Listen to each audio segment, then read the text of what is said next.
साथ मनीष शर्मा। बुलेटिन में बात कर लेते हैं सबसे पहले झारखंड के मधुपुर महामुकाबले की, जिसका फैसला आज हो जाएगा। काउंटिंग की प्रक्रिया शुरू हो चुकी है और आज उपचुनाव की मतगणना का दिन है। काउंटिंग सुबह 8 बजे से अब शुरू हो चुकी है। 3 हॉल में 21 टेबल पर काउंटिंग की जो प्रक्रिया है वो चल रही है।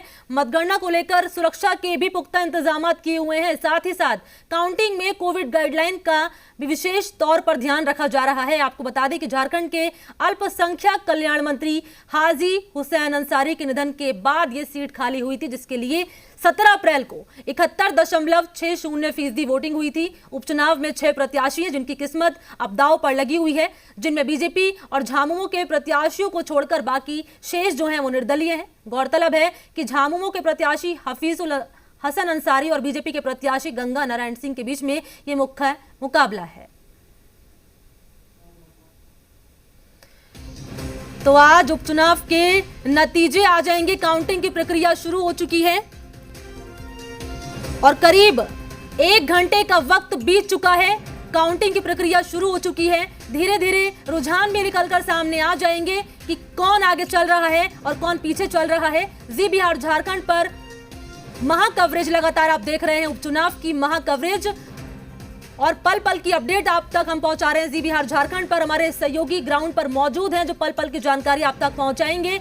और 1 घंटे का वक्त बीत चुका है। काउंटिंग की प्रक्रिया शुरू हुए 21 टेबल पर मतगणना जारी है। सबसे बड़ी बात ये राउंड बाय राउंड जैसे रिजल्ट्स आएंगे हम लोग पीआरडी के माध्यम से आप लोगों को संख्या और वोट की गिनती उपलब्ध कराते रहेंगे। जी चुनाव और ऐसे भी स्थिति थोड़ी ठीक नहीं है पूरे देश में, तो डायरेक्शंस भी हैं और हमें सबकी सुरक्षा को ध्यान में रखते हुए मेडिकल टीम है। हम लोग जरूरत पड़ने पर डैट की टेस्टिंग भी अंदर कराए हैं। रिजर्व में काफ़ी पदाधिकारी रखे हैं कि इनकेस अगर किसी को तबीयत ठीक नहीं लगती, और जो प्रोटेक्शन गेयर्स वगैरह है, फेस शील्ड, ग्लव्स, सैनिटाइजर सबकी उपलब्ध। और चले सीधे रुक कर लेते हैं अपने सहयोगी का। मेरे सहयोगी चंदन मेरे साथ जुड़ चुके हैं लाइव। चंदन, 1 घंटे का वक्त बीत चुका है, काउंटिंग की प्रक्रिया शुरू हो चुकी है। अभी आपको क्या तस्वीर नजर आ रही है, क्या तस्वीर आप दर्शकों को दिखाएंगे चंदन? देखिए, अभी जो जानकारी मिल रही है उसके हिसाब से पोस्टल बैलेट की गिनती हो चुकी है, लेकिन उसका कुछ देर में वो पोस्टल बैलेट में कौन आगे चल रहा है, कौन पीछे है, ये तस्वीर पोस्टल बैलेट का कुछ ही देर में सामने आ जाएगा।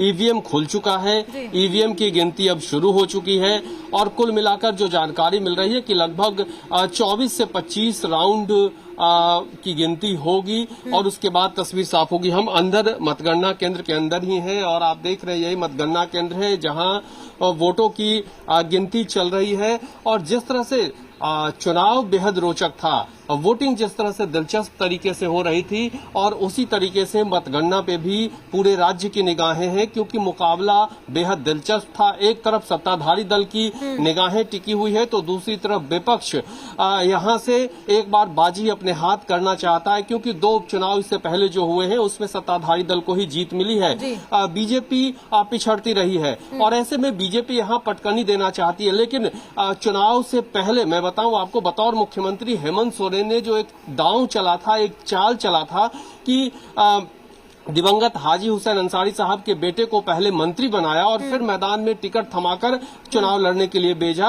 तो उनकी यही रणनीति थी कि मंत्री के तौर पे उन्हें प्रोजेक्ट किया जाए और फिर उसके बाद जनता का समर्थन हासिल किया जाए। तो कुल मिलाकर कहा जा सकता है कि एक तरफ हेमंत सोरेन मुख्य भूमिका में यहाँ रणनीतिकार के तौर पर रहे और उन्होंने मंत्री को मैदान में उतारा, तो दूसरी तरफ बीजेपी ने गंगा नारायण को आजसू से बीजेपी में शामिल कराया और उसके बाद यहाँ पे गंगा नारायण को टिकट दिया था। सबसे बड़ा खेल तब हुआ था जब राज परिवार का टिकट काटा गया था और कहा जा रहा था कि राज परिवार जो पहले भी चुनाव जीतते रहे थे, मंत्री रहे थे और उनका टिकट काटा जा रहा है और टिकट काटकर गंगा नारायण को दिया जा रहा है। इसकी नाराजगी, इसका खामियाजा बीजेपी को भुगतना पड़ेगा।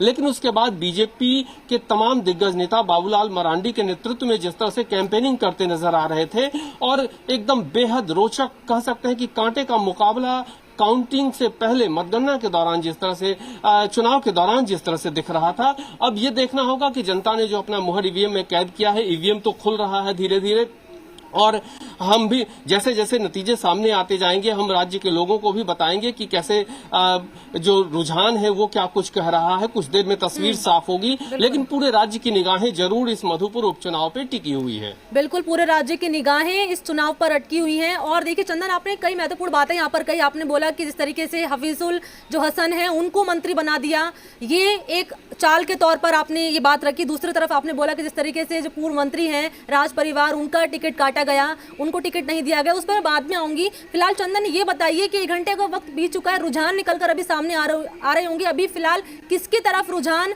झुकता हुआ नजर आ रहा है चंदन? देखिए, अभी पोस्टल बैलेट की गिनती हुई है, उसकी नतीजे अभी कुछ देर में पता चलेंगे। ईवीएम की गिनती अभी शुरू हुई है। ईवीएम यानी कि स्ट्रांग रूम से ईवीएम को मतगणना केंद्र के अंदर ले जाया गया है, जहां सभी ईवीएम को बारी बारी से राउंड वाइज खोले जाएंगे। तो उसके रुझान कुछ ही देर में कह सकते हैं कि वो रुझान आने लगेंगे कि कौन आगे चल रहा है, कौन पीछे चल रहा है। अभी थोड़ा सा वक्त लगेगा, थोड़ा इंतजार इसके लिए करना होगा। चंदन, दोनों पार्टियों ने अपने अपने दावे किए हैं। बात करें अगर हेमंत सोरेन की, तो वो भी दावे कर रहे हैं। आपने जिस तरीके से बताया कि पहले जो उपचुनाव हुए थे उसमें भी जो सत्ताधारी पार्टी है उन्होंने जीत हासिल की थी, क्या अभी ये मान लिया जाए, क्योंकि हेमंत सोरेन ने तो बोला था कि जिस तरीके से पहले चुनाव हुए उसमें हमने जीत हासिल की, तो मधुपुर में भी हम जीत हासिल करेंगे। और ये दावा कितना कारगर साबित होता हुआ नजर आएगा चंदन, धरातल पर अगर बात की जाए तो? देखिए, मधुपुर विधानसभा सीट सत्ताधारी दल के पास ही था और यहां से हाजी हुसैन अंसारी चुनाव जीते थे और उसके बाद उनको मंत्री बनाया गया था। लेकिन पिछले साल कहा जा सकता है कि कोरोना संक्रमित हुए हाजी हुसैन अंसारी और उनके बाद उनकी मौत हो गई थी। और उसके कुछ दिन बाद दिवंगत हाजी हुसैन अंसारी के बेटे को ही पहले हेमंत सोरेन ने मंत्री बनाया और फिर जब चुनाव की घोषणा हुई तो उन्हें टिकट थमाया है, यानी कि मैदान में रहे। तो अब तो कुछ देर में वो तस्वीर भी साफ हो जाएगी। कह सकते हैं कि रुझान तो आने लगेगा कुछ मिनटों में ही, और 12 बजते बजते तस्वीर साफ हो जाएगी कि बाजी किसके हाथ लगेगी। मधुपुर की जनता ने एक बार फिर से बिल्कुल चंदन, आपने बारीकी से इस चुनाव को कवर किया है। क्या कहता है जीत और हार का समीकरण, उस पर मैं आपसे आगे बातचीत करूंगी। फिलहाल आपका बहुत शुक्रिया।